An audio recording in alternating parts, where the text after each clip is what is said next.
Chris, the film's name Long Pigs is somewhat unusual as that it doesn't really hint to what the film's about. Or does it? Well, the term long pig is actually the culinary term for the human corpse. And some people say that that's derived from the Polynesian area. Some people think it comes from the Middle East. I read one thing that said in ancient Hebrew that the term for the human being was actually long pig. So a lot of people theorize that that may be where the aversion to eating pigs came from in that region as well. But basically, if you're going to make a stew, you don't call it human stew, you call it long pig stew. And I guess it's an inside joke for cannibals. Tell us more about the film. Well, it's basically a mockumentary about two bumbling filmmakers who think they found their ultimate documentary subject in a fully functioning cannibalistic serial killer who, unlike, say, the Hannibal Lecters, is really more just an average Joe, an average workaday guy. That's basically the premise, and it unfolds from there. You've been enjoying some success with the film, haven't you?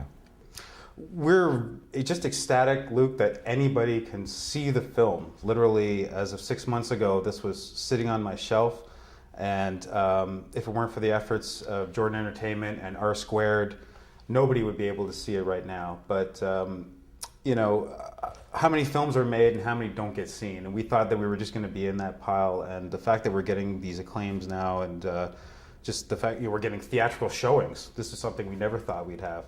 So yeah, we're sitting on top of the world. We really are ecstatic. Now, you wrote, directed, starred in, produced, edited. You wore many hats in this film. How difficult was it to do that? A lot of that came out of the fact that that was the amount of our crew. You know, it was a really a handmade film. We shot this for less than $100,000. And the fact that I had had experience as a cinematographer, as an editor, as an art director, it really kind of forced me into those roles. And you know, as much as you're doing all the work, literally, you know, down to cleaning of the washrooms and the catering and the transport, I remember saying to Nathan that we'd never have this kind of freedom again to be able to change things on the fly, to re-edit scenes, to reshoot scenes. Once you get to Hollywood, that kind of freedom doesn't exist, and for most cases. Chris, you worked on a number of films before doing Long Pigs. How has that contributed to your filmmaking style? Well, I think the thing it gave me most was confidence. When you are working on a film and you've got, you know, Al Pacino and Colin Farrell, and you see them making the same mistakes that you might make, it demystifies the whole process and says to the young filmmaker, hey, wait a minute, maybe I can do this too. These big boys are also making mistakes and also getting things done. You know, Francis Ford Coppola said, it's not what you miss, it's what you capture. And I agree with that. You know, anybody who says to me, you know, what film school should I go to? I say, go make a film. That's the best way to learn. And, you know, working on those other things, just it let us know that even at the highest levels, it's still basically a bunch of human beings trying to get something accomplished, which is just as difficult whether you have $20 million or $20,000.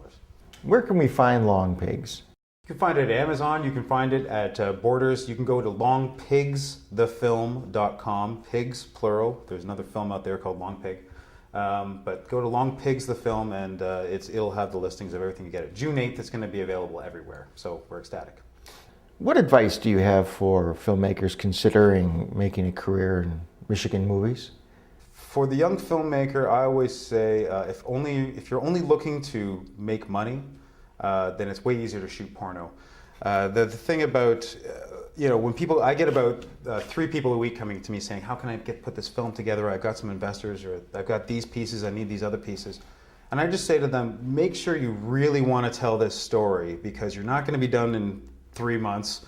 You're gonna have to live with this for a long time, and you better really want to tell this story, because you're gonna have to fight and basically work as a slave in order to get it done. So do it for the love of the game, not for the money, because the money is way down the road after distribution, which is a whole other thing.